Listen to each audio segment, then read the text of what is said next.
My son told me something shocking about my new boyfriend, so I decided to hide under the bed.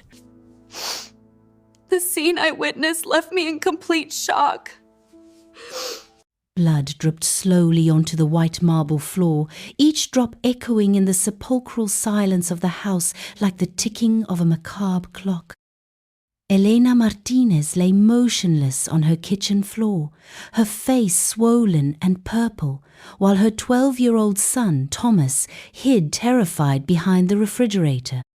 "You fucking bitch!" roared Ricardo, her ex-husband, shaking his bloodied knuckles. "I told you not to dare ask me for a divorce." It was the third time in 2 weeks that Ricardo had shown up drunk at their apartment, violating the restraining order as if it were wet paper. The police no longer responded to her calls with the same urgency. "Domestic issues," they whispered among themselves, as if her terror was less real than other crimes. That night, after Ricardo finally stumbled away, Elena hugged her trembling son and made the decision that would change their lives forever. They would flee. Far from Los Angeles, far from the memories, far from the hell that had been her marriage. 3 years later, the 2-bedroom apartment in a modest neighborhood in Phoenix wasn't much, but for Elena and Thomas it represented something they had never had before: peace. The faded yellow walls and cracked ceramic floors were insignificant flaws compared to the absence of screaming and fists. Elena worked as a secretary at a small law firm, and although the salary barely covered their needs, they had built a comforting routine. Thomas, now 15, had flourished away from his father's shadow. He was no longer the frightened child who hid behind furniture. He had become a perceptive teenager, protective of his mother in a way that sometimes saddened her for the childhood he had lost. It was at the Walmart on the corner where Elena met Marcus Delacroix. She had been struggling with a can of peaches that was stuck on the highest shelf when a strong, warm hand helped her reach it. When she turned around, she found herself looking into the most beautiful green eyes she had ever seen in her life. "Allow me," said the man with a smile that made her momentarily forget how to breathe. Marcus was everything Ricardo had not been: tall, elegant, with a soft voice that never rose above a conversational tone. His hands, when they accidentally brushed hers as he handed her the can, were soft and well cared for, without calluses or scars of violence. "I'm Marcus," he introduced himself, extending a hand that she took without hesitation. "Elena," she replied, feeling like a teenager again. That simple interaction turned into coffee, coffee into dinners, and dinners into long walks through the desert preserve, where Marcus listened to her talk about her dreams with an attention she had never experienced. Marcus worked as a systems consultant, which explained his irregular hours and frequent travel. He had an elegant apartment downtown, but preferred to spend time in Elena's modest home. "Here, I feel real," he would tell her, and she believed him because she wanted to believe him. During the first 6 months of their relationship, Elena lived in a cloud of happiness she had forgotten existed. Marcus treated her like a queen, flowers for no special occasion, sweet text messages during the day, and infinite patience with the emotional scars that Ricardo had left. But Thomas didn't share her enthusiasm. "I don't like the way he looks at you, Mom," he confessed one night, while they were doing homework together at the kitchen table. "What do you mean?" asked Elena, though a small part of her already knew what he was referring to.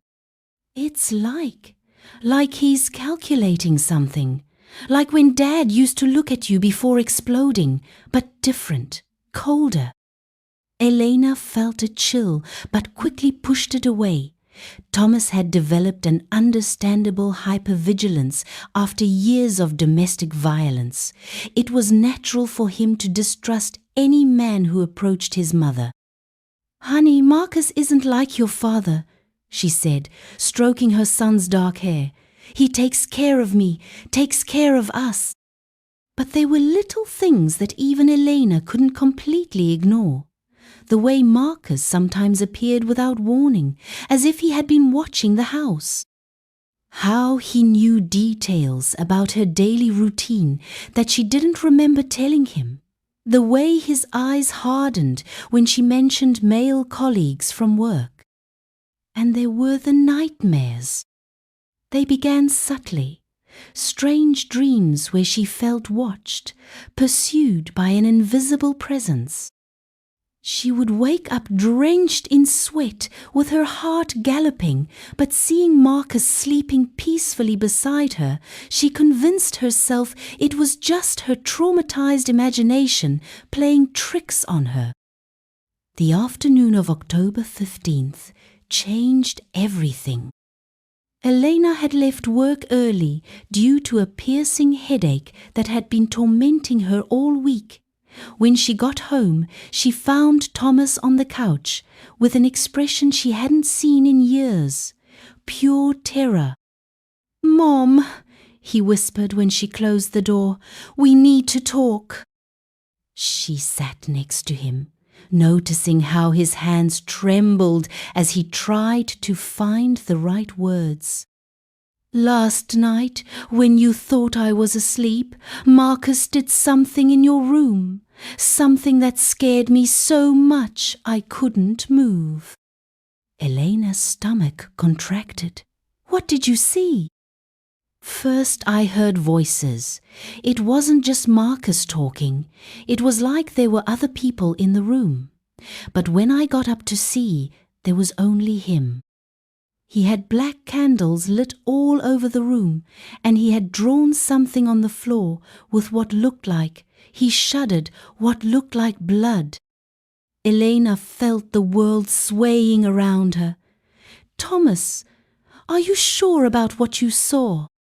"Mom, he had a photo of you, an old photo I had never seen, and he was doing things with it, saying words in a strange language. But the worst," his voice broke, "the worst was when he saw me spying." "He saw you?" "His eyes glowed in the darkness, Mom, like an animal's, and he smiled in a way that made me want to run and never stop, but I couldn't move. It was like I was frozen in place until he finished with whatever it was he was doing." Elena hugged her son, feeling how her world was crumbling again. She had worked so hard to build a safe life, to protect Thomas from any harm, and now it seemed she had invited danger directly into their home. But a part of her, the part desperate to believe in the love she had found, resisted accepting what her son was telling her. "Honey, you've been under a lot of stress with final exams. Sometimes our mind can play tricks on us." The expression of betrayal on Thomas's face made her stop immediately. "Mom, please," he begged. "I know what I saw. Marcus isn't who he says he is. There's something very bad in him, something dangerous. You have to get away from him before it's too late." That night, after Thomas fell asleep, Elena stayed awake in bed, her mind racing at 1,000 miles per hour. Marcus had cancelled their plans that night, saying he had to work late on an urgent project. For the first time in months, she was grateful to be alone. She got up stealthily and began searching her room for any evidence of what Thomas had described. At first, she found nothing, But then, moved by intuition, she looked under the bed. There, barely visible in the darkness, she found small stains of what appeared to be black wax on the wooden floor. Her heart began to beat faster as she knelt to examine them more closely. They weren't just wax stains. They were small symbols carved into the wood, so subtle they could only be seen from a certain angle. Symbols she didn't recognize, but that filled her with a sense of primordial terror. The next day, while Marcus was at work, Elena did something she never thought she would be capable of. She violated his privacy. Using the key he had given her for emergencies, she entered his apartment. What she found left her breathless. The elegant apartment she knew was just a facade. Behind a door that had always been closed during her visits, she discovered a room that seemed straight out of a nightmare. The walls were covered with photographs, not just of her, but of at least a dozen different women. Some photos seemed to have been taken without the women's knowledge, from windows or through half-open doors. In the center of the room was an improvised altar. Black candles, strange crystals, and books written in languages she couldn't identify. But what horrified her most was a photo album labeled simply "Completed Projects." With trembling hands, she opened the album. Page after page of photographs of women she recognized from the missing posters she had seen in recent years. Young, attractive women, all with expressions of genuine happiness in the photos, as if they had been taken during moments of joy. On the last page was a photo of her, taken the previous month during one of their romantic dinners. Below, in Marcus's careful handwriting, was written, "Elena Martinez, in progress, moderate resistance from sun." Elena left Marcus's apartment in a state of shock, her hands shaking so much she could barely hold the car keys. She knew she had to call the police, but she also knew she needed more concrete evidence. A photo album and some strange objects wouldn't be enough to prove. What exactly? That Marcus was a serial killer, a kidnapper, some kind of dangerous occultist. She decided she needed to catch him in the act, get irrefutable evidence of his intentions. That night, when Marcus called to apologize for having to work late again, Elena feigned her sweetest and most understanding voice. "Don't worry, love. I'll be waiting for you when you get home." There was something in her tone that must have alerted Marcus, because there was a long pause before he responded. "Are you okay, Elena? You sound different." "I just miss you," she lied. "Come when you can. I'll be waiting for you." After hanging up, Elena began preparing her plan. She told Thomas to stay at his friend Santiago's house that night, making up an excuse about a special romantic date. Her son looked at her with concern, but didn't ask questions.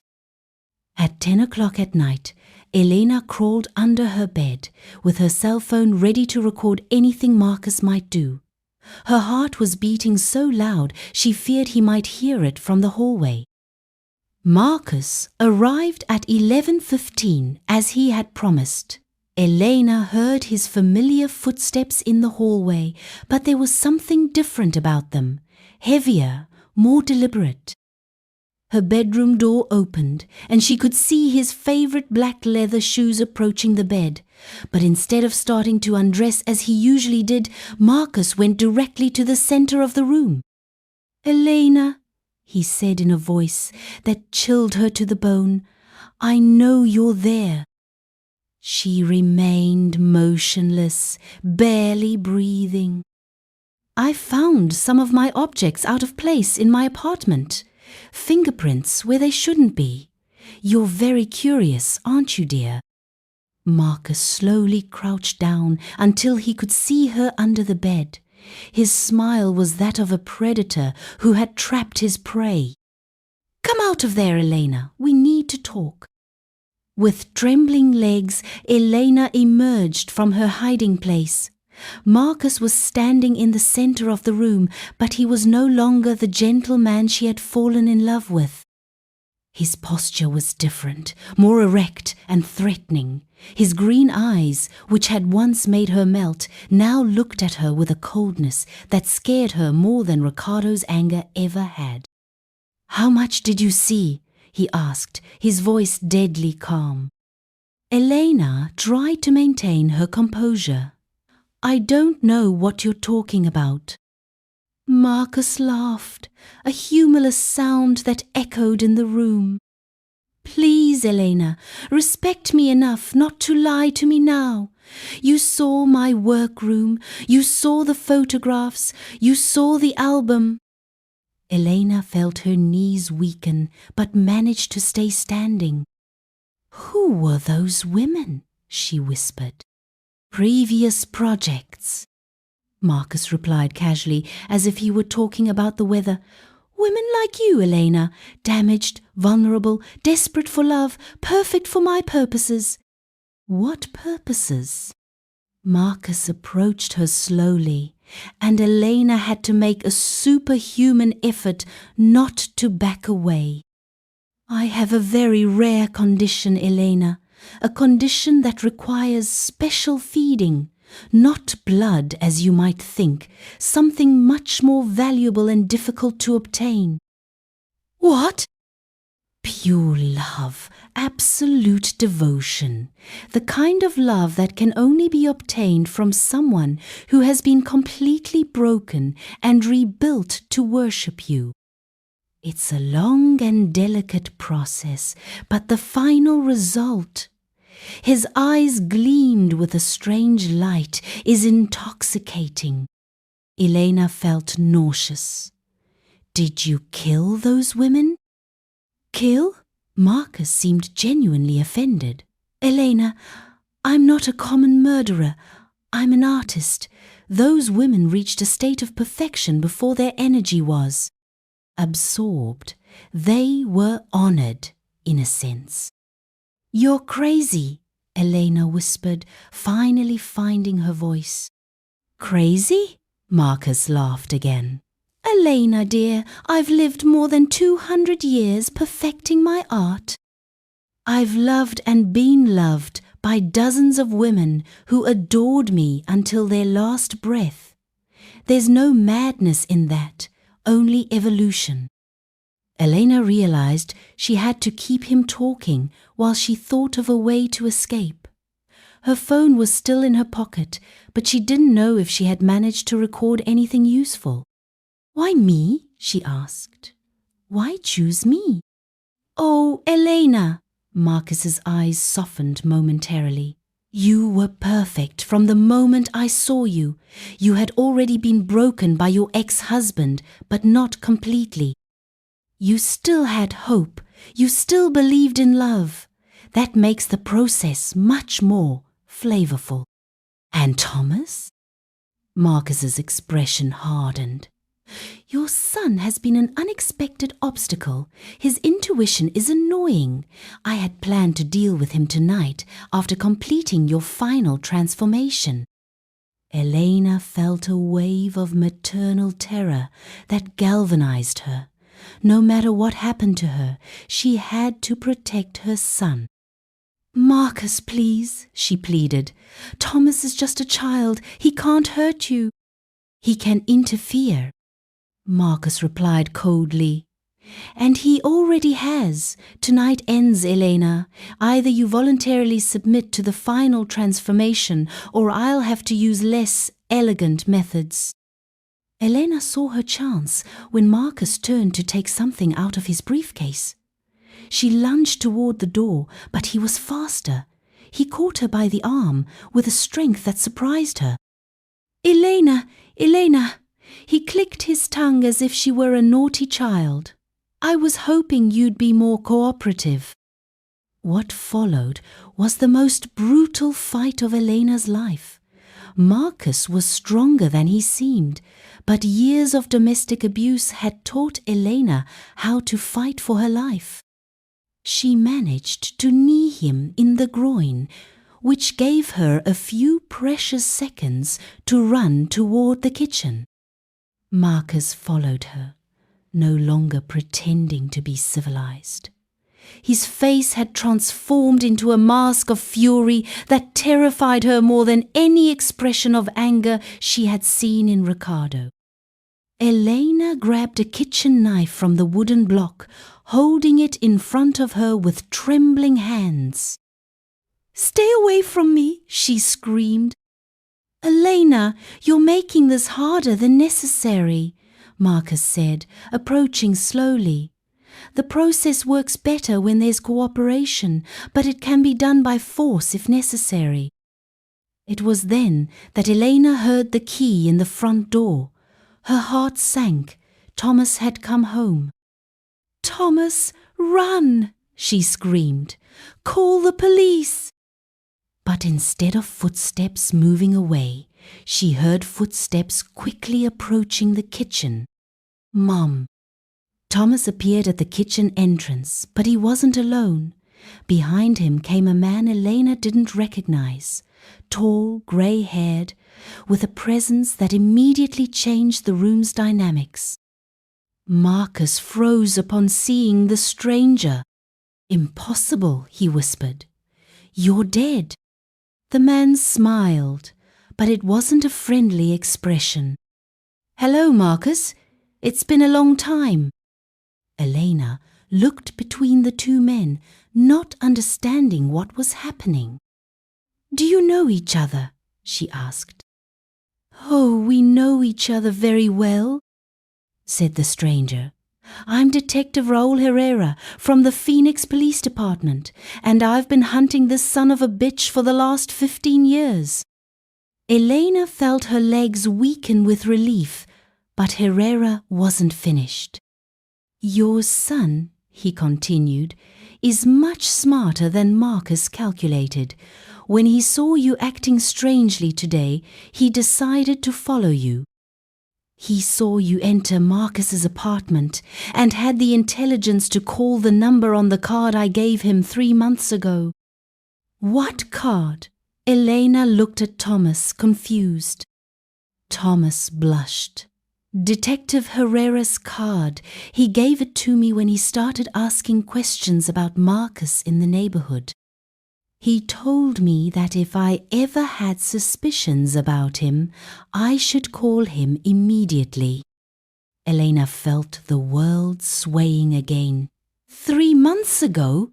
But I only met Marcus 8 months ago." Herrera nodded gravely.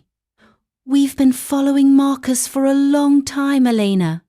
We knew he had chosen his next victim, but we didn't know who it was until your son contacted us."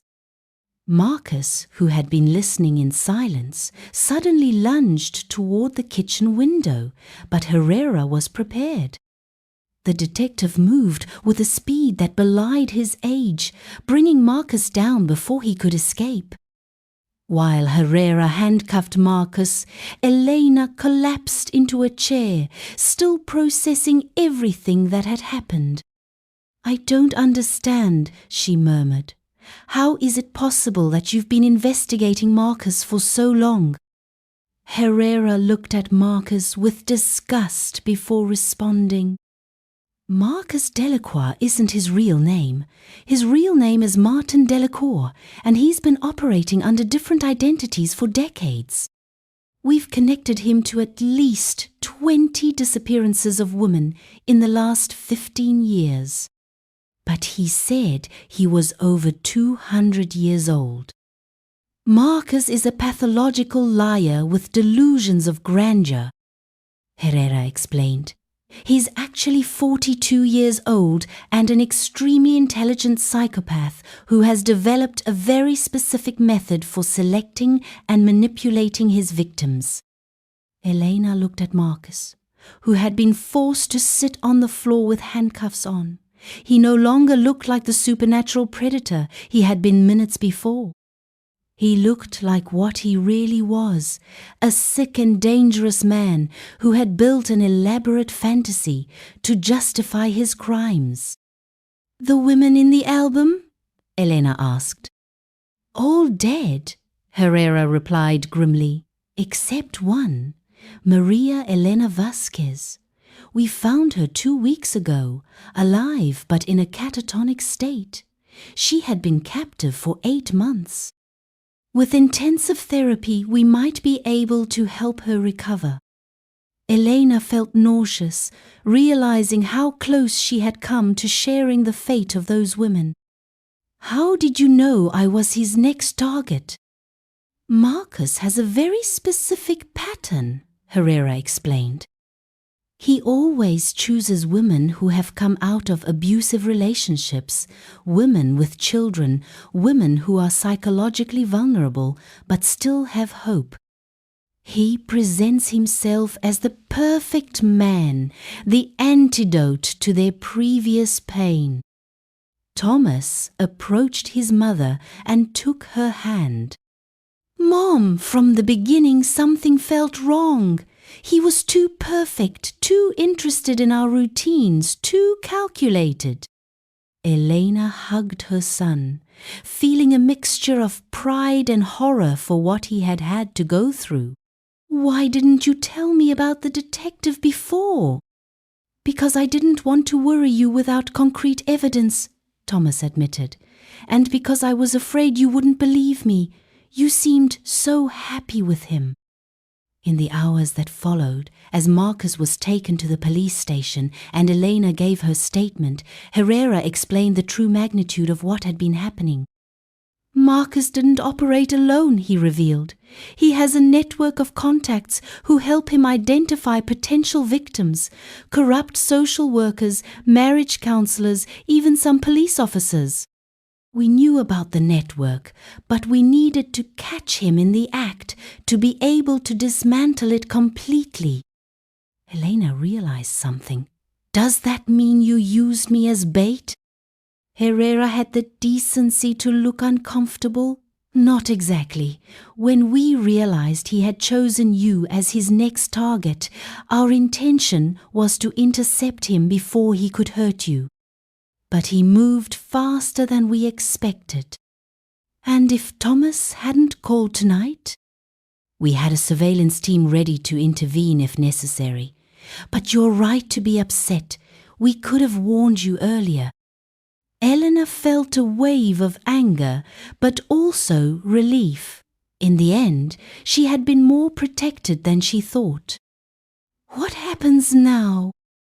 "Marcus will be tried on multiple charges of kidnapping and murder. With your testimony and the evidence we collected from his apartment, he'll spend the rest of his life in prison."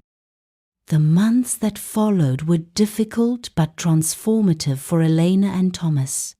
They had to go through intensive therapy to process the trauma of what had happened. Elena had to face the fact that her desperation to find love had almost put both her and her son in mortal danger. But there were also positive aspects. The experience had strengthened the bond between mother and son in ways they never could have imagined. Thomas had become the hero of his own story, and Elena had learned to trust her instincts and the people who truly loved her. Marcus's trial was a media circus. The details of his crimes shocked the country, and Elena found herself in the spotlight as the woman who had helped capture one of the most prolific serial killers in American history. During the trial, it was revealed that Marcus had been operating for more than 20 years, not 15 as initially thought. His network included more than a dozen accomplices who were arrested in simultaneous raids in several cities. The surviving victim, Maria Elena Vasquez, testified from behind a screen. Her testimony was heartbreaking but crucial to securing Marcus's conviction. 2 years after the trial, Elena woke up in her new house on the outskirts of Phoenix. It was a modest house, but full of light, with a garden where she had planted red roses that bloomed every spring. Thomas, now 17, was preparing for his college entrance exams. He had decided to study psychology, inspired by what they had lived through. "I want to help other families like ours," he had told Elena. "I want to learn to recognize predators before they can do harm." Elena had returned to school to get her degree in social work. Detective Herrera, who had become a father figure to Thomas, had suggested that her experience could be invaluable helping other victims of domestic violence and psychological manipulation. That particular morning, while preparing breakfast, Elena reflected on the path they had traveled. The terrified woman who had hidden under the bed to spy on her boyfriend had disappeared. In her place was someone stronger, wiser, and more aware of her own worth. Her phone rang. It was Detective Herrera. "Elena, we have another case. A woman in Tucson who we believe might be in danger. Would you be willing to talk to her? Sometimes it's easier to believe in danger when it comes from someone who has been there." Elena looked out the window toward the garden where the roses were beginning to sprout. "Of course," she replied. "I'll be there this afternoon." While preparing for the trip, Elena thought about all the women who were still out there, in relationships that seemed perfect on the surface but hid deadly dangers. She thought about the importance of trusting instincts, of listening to children when their unfiltered perceptions detect something adults can't see. The scene she had seen under that bed had been the catalyst for the most important transformation of her life. Not only had she escaped a deadly trap, but she had found her purpose, to use her experience to protect others. Thomas appeared in the kitchen, already dressed for school. "Another case?" he asked, seeing her packing a small suitcase. "Yes, a woman who might be in the same situation we were in." Thomas nodded gravely. At 17, he had a maturity that few of his peers possessed. "Be careful, Mom," he said, giving her a hug. "And remember what you always tell me." "What's that?" "That real monsters don't always look like monsters. Sometimes they look like Prince Charming." Elena smiled, feeling a mixture of pride and sadness for the wisdom her son had acquired at such an early age. "Exactly, and that's why I'll never again let any Prince Charming blind me to the warning signs." As Elena drove toward Tucson that afternoon, she reflected on the most unexpected twist of her entire story. It hadn't been the discovery that Marcus was a serial killer that had impacted her most, although that had been terrifying. The truly transformative revelation had come months later during therapy. Her psychologist, Dr. Carmen Morales, had helped her understand something crucial. Throughout her life, Elena had been looking for someone to save her. First, she had believed that Ricardo would save her from her dysfunctional family. Then she had believed that Marcus would save her from Ricardo's trauma. "But Elena," Dr. Morales had told her, "do you realize who really saved you in the end?" Elena had thought about Thomas, about Detective Herrera, about the luck that the investigation was underway. "You saved yourself," the doctor had continued. "It was you who decided to investigate when something felt wrong. It was you who had the courage to hide under that bed to discover the truth. It was you who fought when Marcus attacked you, and it was you who raised a son intelligent and brave enough to recognize danger and act. That had been the revelation that changed everything. Elena was no longer a victim waiting to be rescued. She was a survivor who had found her own strength. The woman who had hidden under the bed in terror had emerged as someone completely different, a protector, a fighter, a force for positive change in the world. The real twist in her story hadn't been that Marcus turned out to be a monster. The real twist had been discovering that she herself had the power to defeat monsters. As the Arizona plain stretched before her under the golden sunset sky, Elena smiled. There was a woman in Tucson who needed to hear that it was possible to escape, that it was possible to rebuild, that it was possible not only to survive but to thrive. And Elena Martinez, the woman who had once hidden under a bed, now had the tools and strength to help other women find theirs. The scene under the bed had been the end of one Elena and the birth of another, and that new Elena was just beginning her most important story. In her purse, next to the case documents, she carried a photo, her and Thomas in the garden of their new house, smiling genuinely for the first time in years. On the back, Thomas had written, "To the bravest woman I know, thank you for teaching me that real heroes aren't born, they're made." Elena had finally found what she had been looking for all her life, but not in a man's arms. She had found it in her own strength, in her son's unconditional love, and in the unshakable certainty that she would never again be anyone's victim. The horror was over. Real life had begun. The end. Because sometimes the darkest nights teach us to shine with our own light.